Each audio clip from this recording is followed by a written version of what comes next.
Hello and welcome. I'm Dr. Marimuthu, and I'm so glad you're here. Our whole goal in this explainer is to take a really big, profound idea and just distill it down into something clear, something you can actually use. Here at Body Unified Flow, that's what we do. We simplify complexity to amplify performance. And today, we're jumping right into the deep end with one of the most foundational and, honestly, one of the most misunderstood teachings in all of philosophy, the Buddha's first noble truth. So here's our roadmap. We'll start with the stark declaration that puts so many people off. Then we're going to decode the true meaning of dukkha, explore its 3 layers, and see how our own sense of self gets tangled up in it. After that, we'll look at a brilliant little parable for how to respond, and we'll wrap up by reframing this whole thing as a hopeful diagnosis, not a gloomy verdict. Ready? Let's go. Okay, so let's get right into it. Before we can really appreciate the beauty of the first noble truth, we have to face the one interpretation that makes a lot of people just stop listening. You've probably heard this translation, life means suffering. And, let's be real, that sounds incredibly bleak, doesn't it? It sounds nihilistic, like it's a dead end. But here's the thing. This translation isn't the conclusion of the story. It's the provocation. It's the doorway we have to walk through to get to the real profound teaching that's waiting on the other side. So, to find that real meaning, we have to go back to the source. The Buddha wasn't speaking modern English, of course. His teachings were passed down in the Pali language.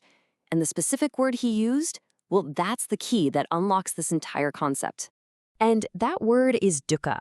Now, what's absolutely crucial to get is that suffering just doesn't do it justice. Dukkha isn't only about big, dramatic pain like an injury or losing someone you love. It's a whole spectrum. It also includes that subtle background friction of life. That persistent feeling that things aren't quite right, that low-grade stress, that fundamental unease, that's all dukkha. And to make this really practical, the Buddha broke dukkha down into 3 distinct layers, kind of like peeling an onion, going from the super obvious to the incredibly subtle. Think of this less as a list and more like a diagnostic tool for understanding your own experience. So first, you've got dukkha. This is the pain of pain. It's the easy one to spot, right? A broken bone, the grief from a loss, the stress before a big presentation. It's that raw, undeniable hurt. But then it gets more subtle with viparinama dukkha. This is the suffering that comes from change. Think about that bittersweet feeling when a really great moment ends, or the anxiety that a good thing won't last. The happiness itself is kind of shadowed by the fact that you know it's temporary.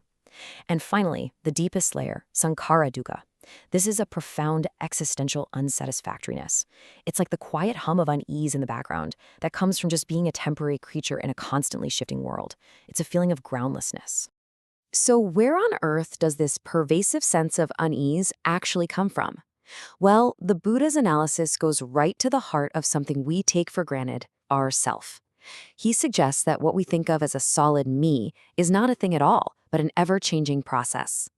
He broke down our moment-to-moment experience into these 5 flowing processes or aggregates. There's form, that's our body and the physical world.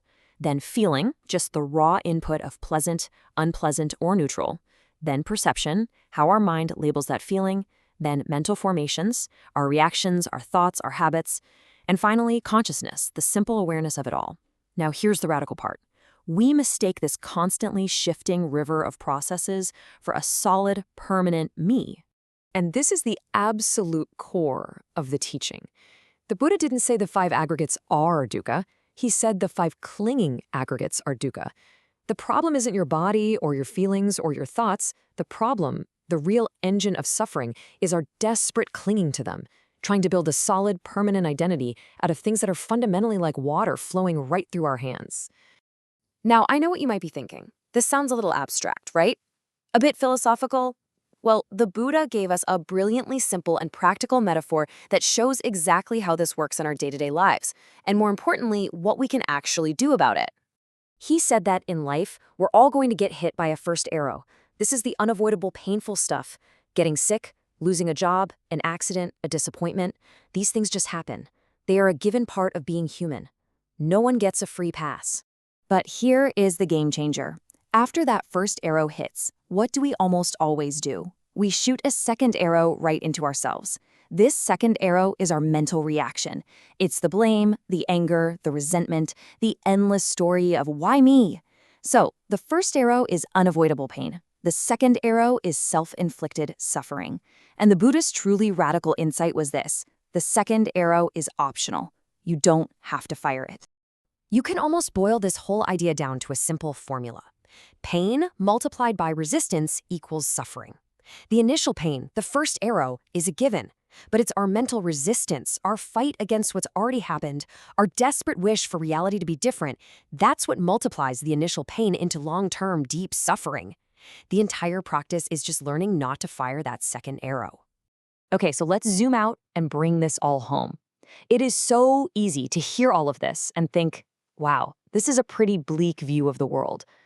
But if you do that, you're missing the entire point, the real beauty of it.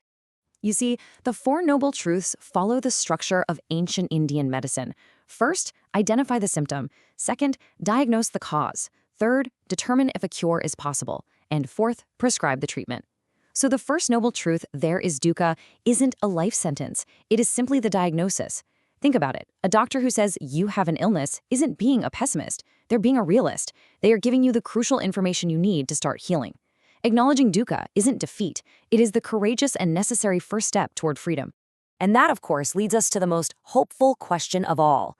Because the Buddha didn't just stop with the diagnosis. He went on to lay out the cause, the cure, and the path to get there. But that's a story for our next explainer. For now, I'll just leave you with this question. What second arrows are you firing in your own life today?